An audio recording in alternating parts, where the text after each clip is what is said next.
काय वाटतंय? काय वाटत नाही दादा. शेतकऱ्याचा पोरगा आहे, मातीसाठी लढतोय, मातीसाठी लढायचं आहे, स्वाभिमानाची लढाई आहे आणि ह्या इथल्या शेतकऱ्यांच्या कष्टकऱ्यांच्या माझ्या मुलांसाठी ती लढाई आहे. ती लढाई लढतोय.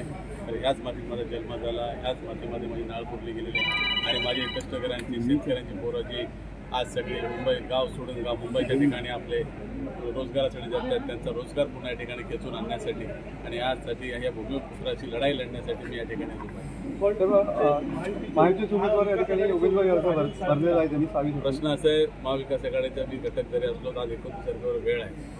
माझ्या नेतृत्वावर आम्ही सांगितलेलं आहे की 29 तारखेला आम्ही तुमची वाट बघणार. मी आज काँग्रेस पक्षाचा फॉर्म भरतोय. जे काही विश्लेषण करायचं असेल, जे काय तुम्हाला माहिती घ्यायची असेल, जे काही सर्वे घ्यायचं असेल ते त्यांनी घेतला पाहिजे आणि आमच्या वरिष्ठांनी तुम्हाला परवा कालच सकाळी फोन आला होता, अविनाशजी घाई मत करो, खाली आप फॉर्म भरो, बाकी हम देखेंगे क्या करणे, चर्चा चालू आहे. त्या विद्यमाने मी माझ्या काँग्रेस पक्षाचा फॉर्म आज या ठिकाणी भरतोय आणि 29 तारखेला वाट बघणार आणि आपण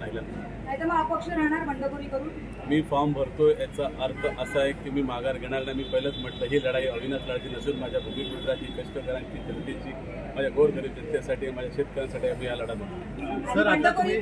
बंडखोरी केल्यावर तुम्हाला पक्षातून काढून टाकली. बंडखोरी तेव्हा होते जो पक्षाच्या विरोधामध्ये करतो. मी काँग्रेस पक्षाच्या विरुद्ध बंडखोरी करत नाहीये. मी माझा काँग्रेस पक्षाचा झेंडा रत्नागिरी जिल्ह्यातून कोकणाचा हातभर होता तो वाचवण्यासाठी मी प्रयत्न करतोय.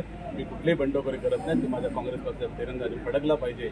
गोरगरिबांच्या, जनतेच्या, कष्टकऱ्यांचा न्याय मिळाला पाहिजे. त्यासाठी काँग्रेसचा कार्यकर्ता म्हणून माझी लढाई. देश विदेशातील प्रत्येक घडामोडींचे लाईव्ह अपडेट मिळवण्यासाठी आता साम टीव्हीच्या सर्व सोशल मीडिया प्लॅटफॉर्मला लाईक, फॉलो आणि सबस्क्राईब करा. तसंच सर्व नोटिफिकेशनसाठी बेल आयकॉन प्रेस करायला विसरू नका.